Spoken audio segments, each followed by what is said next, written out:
Well, from one controversy to another. In the wake of the Solyndra scandal, yet another taxpayer-supported energy company going belly up, so you lose again. This time, it's an energy storage company. It's called Beacon Power. Beacon filing for bankruptcy after getting a $43 million loan guarantee from the Department of Energy. To Republican Congresswoman Marsha Blackburn, who serves on the House Energy Committee. Am I right? Is this exactly the same kind of thing as Solyndra? Bigger numbers with Solyndra, but the same kind of thing?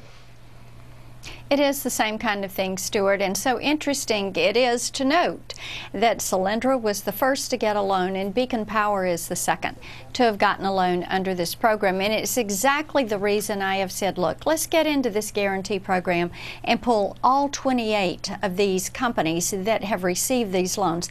Let's go back through the vetting process. Let's see where this went wrong, where it got off tracks. And, you know, I'm one of those that believe we should end all of these subsidy programs. It's time. We don't have the money. Let's get past it. The Energy Department has issued a statement on this latest this bankruptcy, and this is what the Department of Energy told us today about the Beacon Power bankruptcy. And I'm going to just quote directly.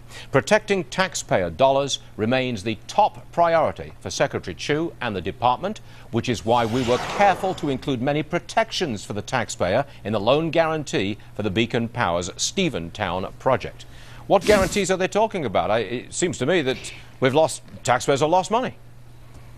Well, you're correct on that, and we do know that there are $72 million in assets and $49 million in debt on the Beacon Power project. We know the federal government will recoup a large part of that money.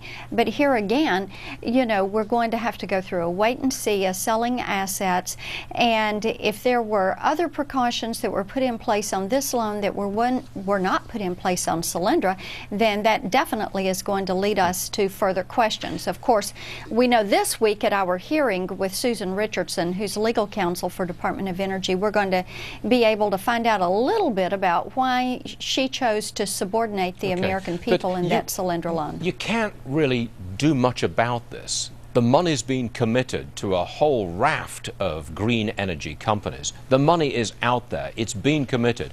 You can't really take it back, can you? I think that there are some things that we can put in place going forward, some maybe some watchfulness, if you will, to make certain but the money's that out there. I mean, you can't get the money back. The money is out there. It is out the door. That is right. But I think that there again, these companies need to know that we are holding them accountable and that we are not going to let them off the hook.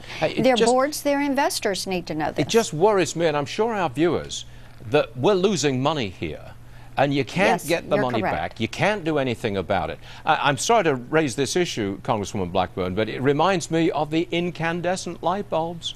You know, you and I, we were together on wanting to keep the 100-watt bulb. We lost. You lost. You can't do anything about it. It's gone as of January the 1st. We've got a one-year reprieve. We've got a one-year reprieve on that, and hopefully by defunding some we can do that. Stuart, what we don't want is the federal government micromanaging all these alternative energy programs and ideas. If they're good ideas, take them to the marketplace. Secure your investors.